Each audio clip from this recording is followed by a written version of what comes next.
Bonjour, bienvenue dans cette vidéo de la nouvelle lune qui se passe dans le signe du poisson. Et avec ce signe du poisson, on a globalement deux possibilités. La première voie, c'est une voie où il n'y a rien à faire, il y a juste à se laisser porter et à se laisser baigner dans un océan toxique de boue collective. Le poisson, c'est l'océan, donc c'est aussi bien un océan merveilleux sur une île paradisiaque, ou ça peut être aussi un océan complètement pollué de peur, de haine, de colère dans lesquels on va se laisser complètement attraper. Donc ça, c'est la première possibilité. Et la deuxième, sur laquelle on va axer cette vidéo pour aller plus loin, eh bien, c'est évidemment l'amour universel. Le poisson sont des énergies extraordinaires, sont des grandes connexions, une occasion unique d'effectuer en puissance, parce qu'il y a beaucoup de puissance là-dedans, une guérison collective. Et quand je dis puissance, la grande clé qu'on va porter dans cette vidéo, c'est de dépasser la croyance que quand on choisit la voie de l'amour, et ben finalement c'est gentil, mais c'est pas vraiment la voie la plus efficace, et que finalement la voie la plus efficace, ça serait la voie de la force, de l'action un peu pushy comme ça, mais en fait avec le poisson, on peut réaliser que quand on va vraiment faire le job, vraiment faire le boulot, donc ça demande une vraie décision, eh bien avancer par la lumière, avancer par la clarté, avancer par la recherche de vérité, eh bien, c'est beaucoup plus efficace et beaucoup plus rapide, paradoxalement, et ça va permettre d'aller beaucoup plus loin et surtout sans dégâts, avec beaucoup de douceur. Donc, on va travailler là-dessus. C'est une vidéo qui est évidemment pleine de clés d'informations, mais c'est aussi un soin énergétique. Et donc, vous allez, au travers des informations et des stimulations que vous allez pouvoir capter ici, stimuler à l'intérieur de vous votre capacité de puissance qui est innée, votre pouvoir de guérison qui est inné. Et avant de développer plus mon propos, j'ai une grande nouvelle à vous annoncer. Le sommet de l'astrologie 2022, c'est pour très bientôt. Je suis en train de faire les enregistrements et vous pouvez déjà vous inscrire cette année. Le sujet que j'ai choisi, c'est le corps, parce que ce corps est un vaisseau extraordinaire, c'est un vaisseau de guérison, c'est un vaisseau de puissance. On peut faire énormément de choses avec cette part de matière qui nous appartient. C'est la matière la plus importante, c'est la part du monde physique qui est la plus importante pour nous à titre individuel, et j'ai voulu proposer ça à toutes les personnes qui participent cette année, de faire ce travail autour du corps pour ramener encore plus de lumière, et donc ça va prolonger un petit peu le travail qu'on fait aujourd'hui, évidemment.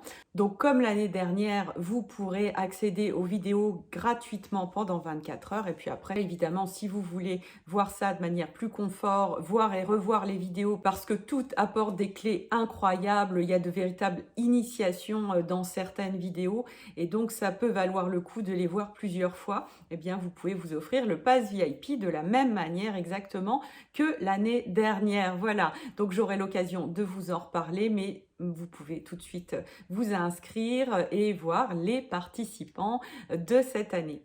Alors, pour cette nouvelle lune, comme je vous le disais, l'idée est vraiment de dépasser la croyance que la force est plus efficace.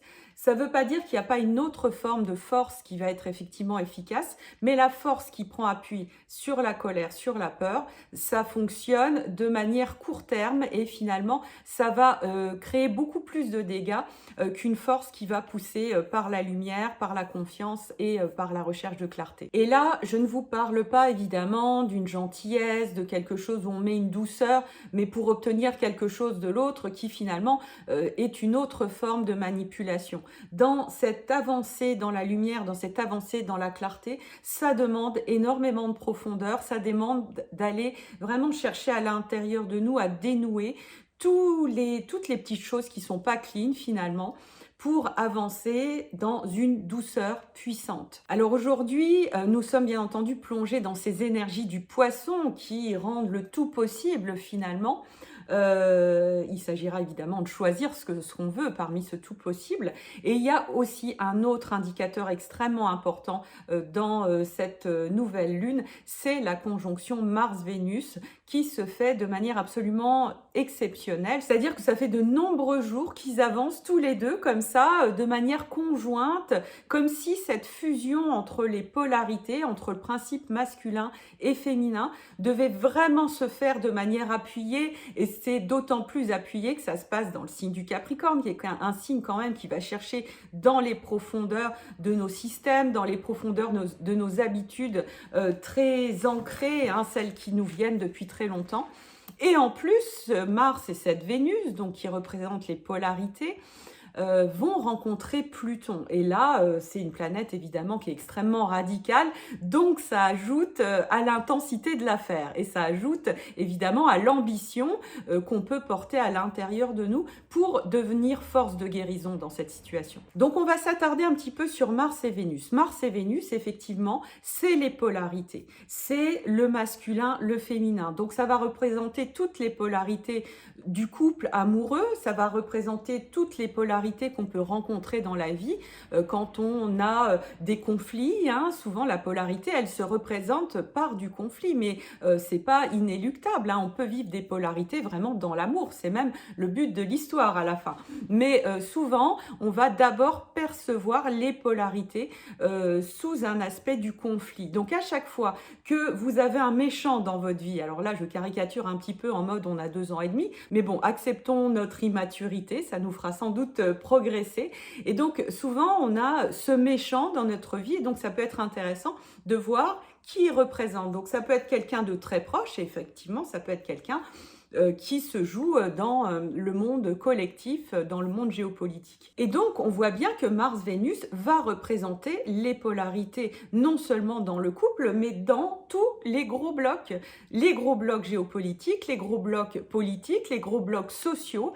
Tout ça, finalement, si on prend un petit peu de hauteur, on peut se rendre compte que c'est de l'amour qui se cherche. Et l'amour qui se cherche, souvent, ça peut être très conflictuel et ça rend complètement fou, hein. Ça part dans le « ah oui, mais celui-là, regarde ce qu'il a fait, etc. » Effectivement, c'est très immature. On a parfois l'impression qu'on se trouve dans une cour de maternelle. Mais bon, voilà, on en est là dans notre humanité. Donc, acceptons notre immaturité et ça nous fera avancer, comme je vous le disais à l'instant. Donc, ce Mars, cette Vénus, ils s'aiment profondément, ils cherchent la fusion. Dans le monde des anges, Mars et Vénus sont fusionnés et c'est amour universel. Mais dans un monde de dualité, dans le monde physique, c'est plus compliqué parce que ça demande d'être clean de chez clean pour le coup, pour pouvoir fusionner. Et comme je vous le disais, d'autant plus quand ça se trouve dans le Capricorne et d'autant plus quand on est avec la planète Pluton, planète extrêmement radicale, sans concession, qui demande d'aller plonger au fond de nos cellules, du cœur de notre ADN,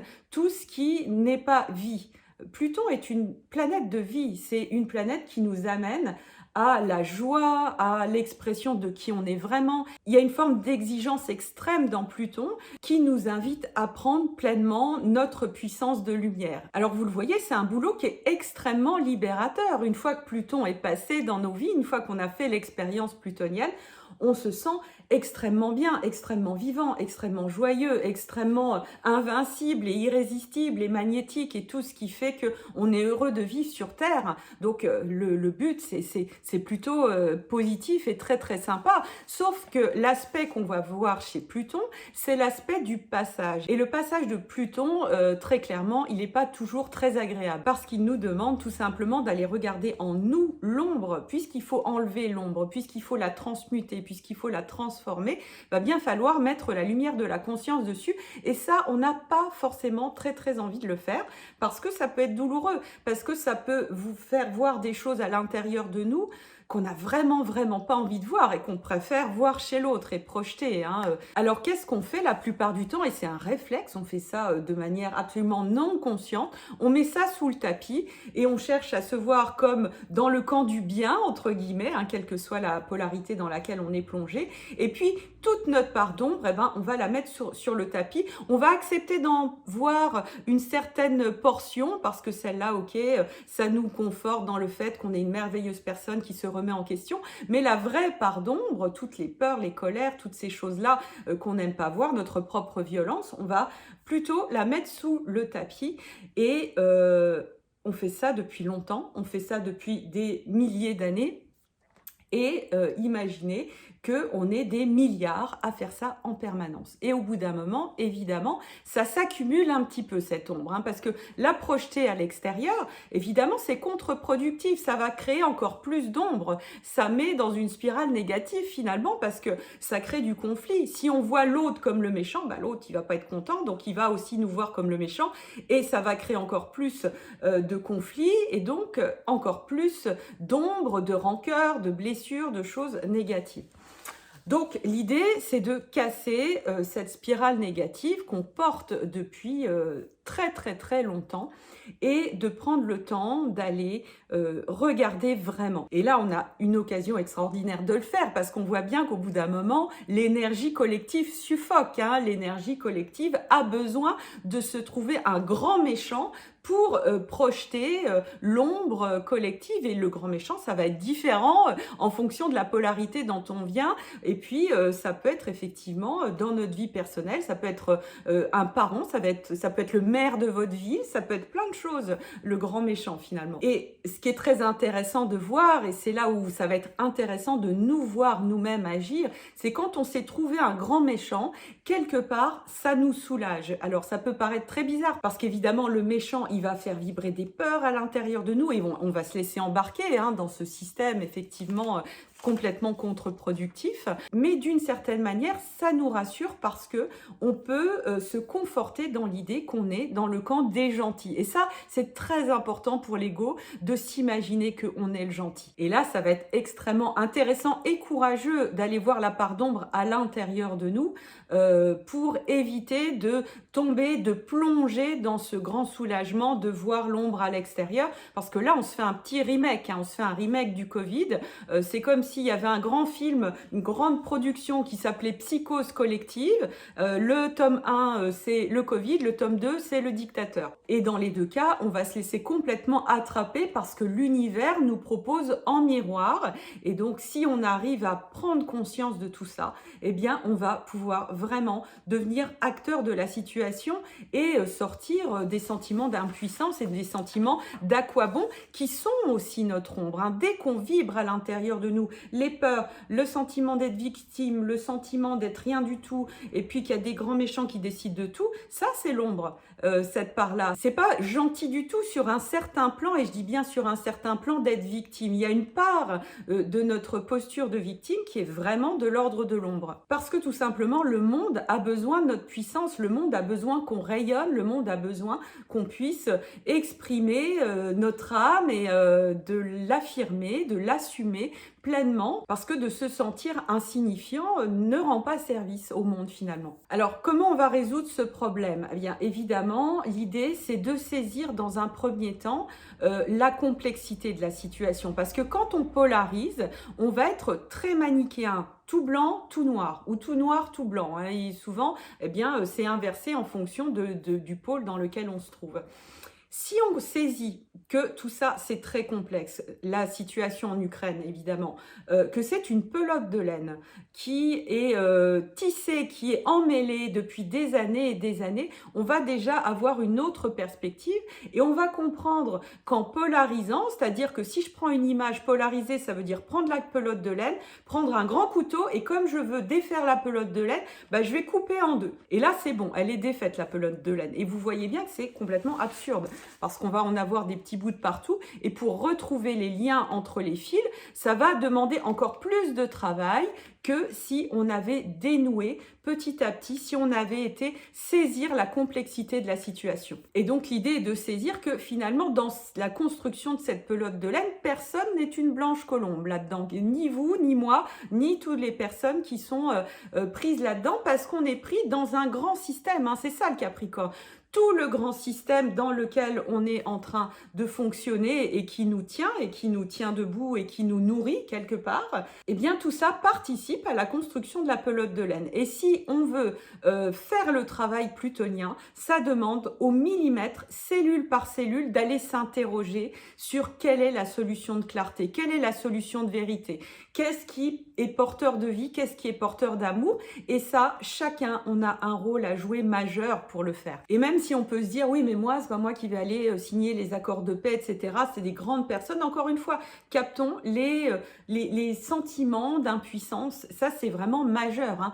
Quand l'univers nous offre de la puissance qui est à l'extérieur de nous et qui peut nous écraser quelque part, c'est qu'à l'intérieur de nous, on n'a pas pris la puissance qui nous ressemble à nous. Et quand on fait ça, ça change tout. On peut véritablement avancer vers la paix parce qu'on peut réaliser qu'à l'intérieur de nous, des conflits, qui soient proches ou éloignés, il y en a plein. Il y a plein de choses à nettoyer. Le poisson, l'axe poisson vierge, si on peut travailler par axe, c'est un axe de nettoyage. Donc ça demande d'aller affiner, d'aller voir tous les liens qui nous relient avec des personnes avec qui on a laissé un conflit. Ça ne veut pas dire qu'on va nécessairement aller voir, parler à cette personne, mais certes ça peut d'ailleurs, mais ça veut dire que à l'intérieur de nous, énergétiquement, il y a quelque chose à nettoyer. Il y a quelque chose où on doit reconnaître en nous qu'il y a une part de lumière qui doit aller plus loin, qui doit aller plus fort. Et là, on va pouvoir vivre cette lunaison poisson sans se laisser embarquer dans l'océan de boue, mais pas parce qu'on va se bercer d'illusions et qu'on va vivre dans un univers qui n'existe pas, un monde des bisounours où on ne regarde pas et on fait l'autruche, on met la tête dans le sac, pas du tout. On peut très bien regarder ce qui se joue, très bien avoir le sens des réalités, mais surtout prendre du recul. Surtout si la situation nous donne l'impression d'une urgence. C'est très important, surtout quand il y a de l'urgence, de prendre du recul, de prendre le temps de poser les choses et non pas de s'embarquer et donc de contribuer finalement à la confusion. Et là, en approfondissant le fait d'aller visiter notre propre ombre, notre propre peur, notre propre sentiment d'être dans le camp du bien, ça c'est de l'ombre, hein. Ça clairement c'est de l'ombre parce que l'amour, il n'y a pas besoin de ça. Quand c'est dans l'amour, il n'y a pas besoin de ça. On fait la fusion des polarités, il n'y a pas de mieux, de moins bien, de gens qui seraient au-dessus, en dessous. Il n'est pas question de ça du tout. Si une seule personne seulement fait ça, ça éclaire énormément. Les conséquences de la lumière sont extraordinaires. Une simple bougie peut éclairer toute une pièce, alors qu'on peut imaginer que l'ombre, ça serait à égalité de la lumière. C'est pas du tout le cas. La lumière est extrêmement plus puissante que l'ombre. Et l'ombre n'éteint pas la lumière. La lumière peut éclairer l'ombre, mais l'inverse n'existe pas. Et donc, on peut complètement dépasser ce sentiment d'impuissance. Imaginez que seulement 10 personnes qui regardent cette vidéo fassent ce boulot intérieur, fassent ce boulot d'approfondissement et de stimulation de ce qui est déjà en lui-même, évidemment, hein, parce que moi, j'apporte rien, en fait. Hein, j'apporte simplement le fait de porter ma vision et de stimuler des choses qui sont déjà à l'intérieur de vous. Eh bien, rien que ça, imaginez le dégagement de lumière que ça fait. Et d'autant plus que dans ce genre de choses, c'est des vases communicants. Donc, il y a des effets dominos extrêmement positifs. Quand c'est de la lumière, quand c'est de la vérité, ben ça circule finalement extrêmement rapidement. Donc, l'idée principale pour moi, c'est de ne pas se laisser attraper par la boue émotionnelle qui peut circuler entre les êtres, dans les médias, évidemment. Ça ne veut pas dire qu'il n'y a que de la boue dans les médias, hein. Il y a aussi des êtres qui œuvrent pour la lumière et il s'agira de percevoir ça. Et chaque personne, évidemment, qui passe dans les médias a un rôle extrêmement important à jouer dans un alignement et dans les peurs qui peuvent l'animer, les peurs liées à la corporation, à la pensée dominante, hein, dont il s'agit souvent de s'extraire. Mais quand on ne travaille pas dans un média, le rôle, c'est vraiment de prendre du recul, de dire « Ok, où est-ce que là, c'est de la vraie information et où est-ce que là, je suis attrapée dans mes émotions ?» C'est crucial avec le poisson. C'est soit on tient la barre de nos émotions, on est conscient et on sait que c'est un nettoyage à faire, soit on se laisse attraper et là, c'est l'océan et on est complètement, on va à la dérive et là, c'est les égrégores et les gros nuages émotionnels qui font finalement ce qu'ils veulent de nous. Donc, ça demande de prendre du recul, ça demande de s'informer de différentes sources, de prendre les sources des deux polarités parce que comme je vous le disais, dans un couple, si, il y a 2 conflits, si vous écoutez le son de cloche, d'un seul, membre du couple, eh bien, vous imaginez que l'autre, vous allez vous représenter l'autre vraiment comme un démon tout droit sorti des enfers. Sauf que quand vous écoutez l'autre, c'est plus très clair. C'est plus si clair, cette idée du gentil et du méchant. Ça veut pas dire qu'il n'y a pas des choses qui sont, pas bien et qu'il faut pas faire et pour lesquelles il s'agit pas de poser de limites, mais c'est plus si clair. Et donc, c'est ça, l'amour finalement, c'est d'être capable de saisir la source de ce qui vient de chaque polarité. Et c'est à la source qu'on arrive à se relier. Et dans ce geste, je vous résume finalement le signe du poisson. Le signe du poisson, c'est 2 parenthèses comme ça, c'est 2 opposés et finalement, dans leurs oppositions, elles arrivent à trouver l'unité. Et ça peut être un symbole que vous pouvez utiliser en ce moment, simplement le symbole du poisson, de réaliser qu'à tout moment, en revenant à la source du problème, en écoutant le centre des motivations et en prenant du recul par rapport à toute la boue émotionnelle qui vient d'un côté et de l'autre, eh bien là, on fait un travail de guérisseur collectif absolument extraordinaire. Donc voilà ce que je voulais vous partager aujourd'hui. Et si vous voulez aller plus loin dans ce travail de réappropriation de votre puissance au millimètre, parce que c'est toujours une histoire de millimètre, moi je vous invite à rejoindre le groupe Start. Tous les mois, on a une conversation, je vous partage ma vision. D'ailleurs, la dernière conversation a été vraiment sur ce sujet de l'Ukraine et je crois qu'on a fait un gros travail de guérison. C'était très paisible à la fin.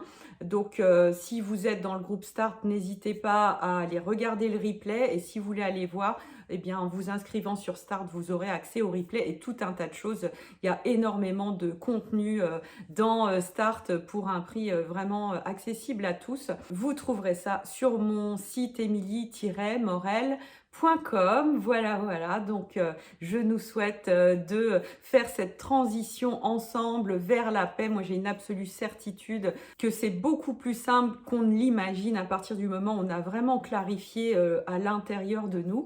Je vous embrasse très fort et je vous dis à très bientôt.